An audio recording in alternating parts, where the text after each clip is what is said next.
I'm at Ikea today and I'm on a mission. I need to find this innocent looking blue shark that's become one of the most iconic symbols in both the autism and trans communities. Okay, here they are, the famous Blåhaj or Blåhaj sharks. Of course I need two sharks, because sometimes backup sharks are essential. Hey friends, I'm Mike, a late identified autistic adult, and a long time ago, very long time ago, when I was born, I was given a plushie duck. And I still have that duck today, and this week's research has shown me that I'm far from alone in keeping comfort items commonly associated with childhood well into adulthood.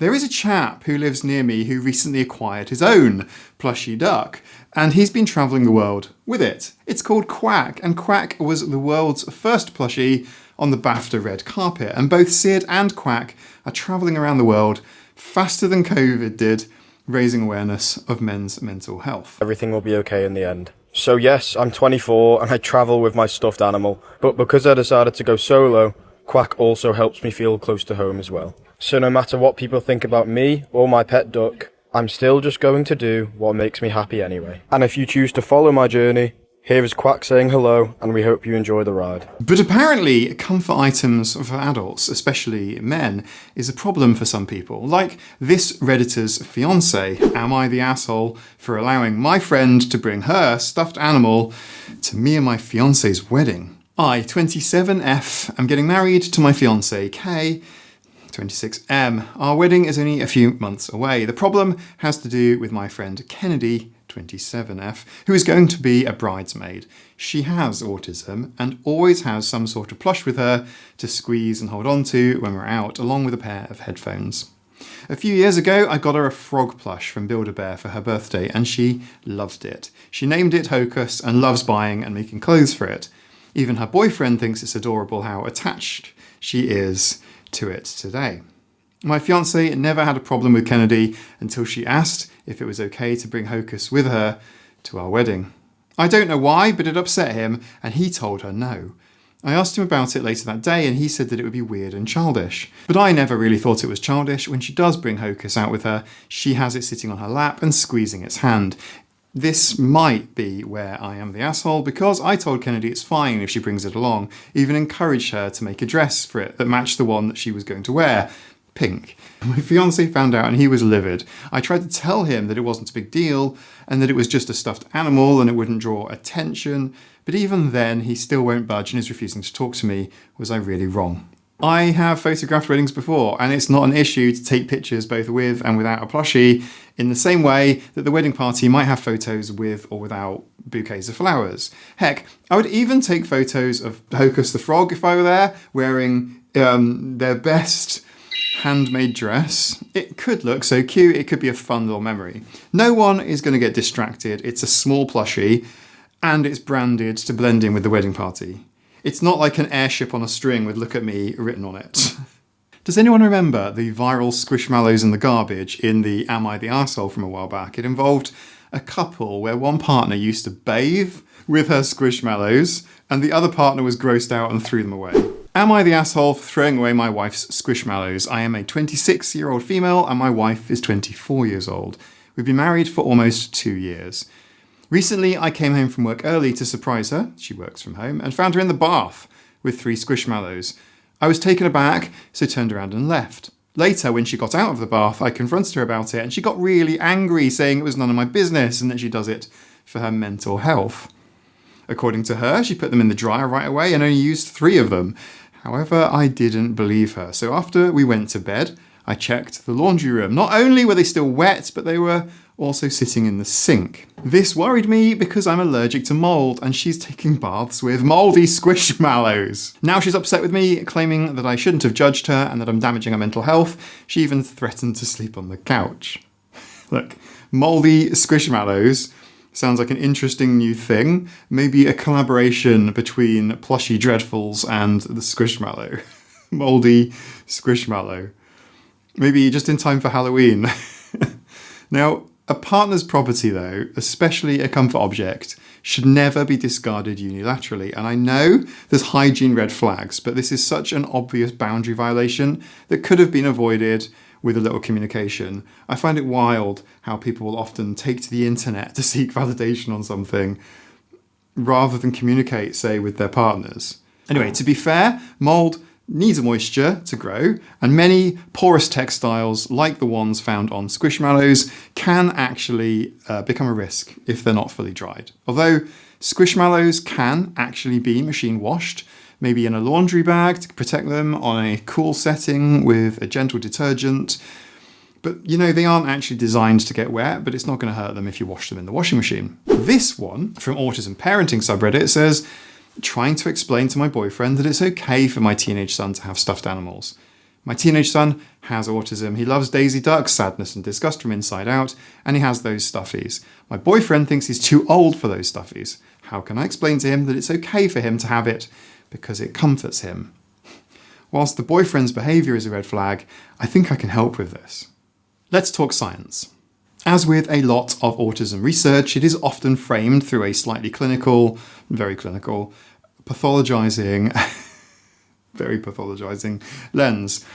Researchers don't call them plushies or teddies, they call them transitional objects.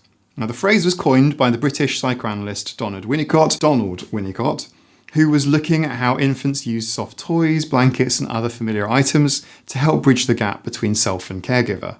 The basic premise of transitional objects is that they help a child shift from a state of high distress to low distress. And researchers often hold the idea that attachment to a transitional object, I'm just going to call them plushies, will fade as the person gets older. There is a really pervasive idea that once someone develops so-called mature coping mechanisms, that they'd naturally grow out of using any form of comfort object. But recent research shows that this is not always true. Many adults, autistic and allistic, it actually doesn't matter your neurotype for this one, continue to use comfort items for grounding, sensory regulation, and emotional connection. Of course, for autistic people, this really makes intuitive sense. Our nervous systems are often completely overclocked and running hot, and our ability to self-soothe can sometimes benefit from using comfort items for sensory predictability and regulation. A familiar plushie provides more than just constant texture or scent or weight or any of the sense stuff. Sometimes a sense of history can help feel grounding. I don't tend to travel with my plushie duck, but we do go way back. One 2018 study in Frontiers in Psychology found that adults who use plushies reported higher emotional stability and lower anxiety under stress. And autistic-led research has shown that childlike comfort behaviours are often simply adaptive regulation strategies. It's not regression, and people talk about sort of regressing with autism, it's regulation. When people sneer at adults who keep plushies, they are misunderstanding a universal human mechanism for comfort. Everyone uses transitional objects. For some people, it's a plush shark or a frog in a dress, but for other people, it's a lucky pen or a hoodie or a wedding ring or a watch or something, The difference is cultural, not developmental. That's the science bit. There are links in the description if you want to read more. The textbook explanation, I would say, of why comfort items matter. But research, it's kind of a bit academic in that it only tells a bit of the story. The real proof is in people's lives, how something like a plushy duck can be regulating and anchoring. Take Sid Batty and his duck Quack. Sid used to hide Quack in his room out of embarrassment, but now they travel together, raising awareness for men's mental health. It's a perfect example of how visibility changes things. When you see someone confidently carrying a plush, it reminds you that comfort isn't childish, it's just human. Maybe I need to field test a great big blue shark. And something as large as a Blåhaj or a Blåhaj might raise some stares, but for the last 6 or 7 years when I've travelled, I have brought my manta ray with me. My manta lives at the top of my bag, or in my car, or actually on my camera. My last 50 or so YouTube videos were filmed talking to my camera with my manta plushie, this is you, on the lens. The manta isn't that big. I mean, compared to Blåhaj, it's kind of small. But honestly, that's one of the best things I love about this community. Every plush, every well-loved collectible has a story behind it. Sid and Quack might be the ones on the red carpet, but they're part of something kind of much bigger. These little companions travel with us through airports, hospital waiting rooms, bad days, good ones. So I asked the Autisticats community to share their comfort items, and wow, you did not disappoint. I love the built-in organisation of this comfy-looking hammock to display your plushies. Mine tends to be just on whatever surface that they find themselves. Maybe the Squishmallow bath wife from earlier on in the video could have had her Squishmallows displayed like this in the corner of the bedroom or something, rather than in the bath. And my mum has an orangutan just like this one. So sweet. Oh, I love a cat plushie, even if it's a sausage roll. Greg's not branded. Cat crossover. A Plushie! Yes, a Plushie. Now, one thing about plushie collections is they can tell you quite a bit about the owners. There's always stories behind them, even if the plushies aren't the interest themselves. Sometimes there's a niche interest in the plushie collection. Now, mine is the ocean, hence the abundance of marine creatures that I have. And sometimes it's just the one, like Ellie the elephant here. And my duck is also just the same, as old as I am. Sometimes the collections can be quite impressive and have an aesthetic as a large collection altogether. Don't you just want to jump onto a sofa covered in these plushies? I see a Blåhaj in here. It reminds me of a really funny thing that I learned from my lovely community.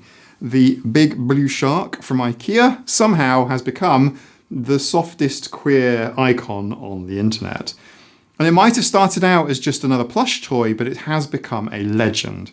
Ikea released the Blåhaj, I call it Blåhaj, but it's actually Blåhaj, means blue shark, I think, in Swedish, in 2014, so not that old. But a few years later, trans folks on Tumblr and Reddit started adopting the shark in memes.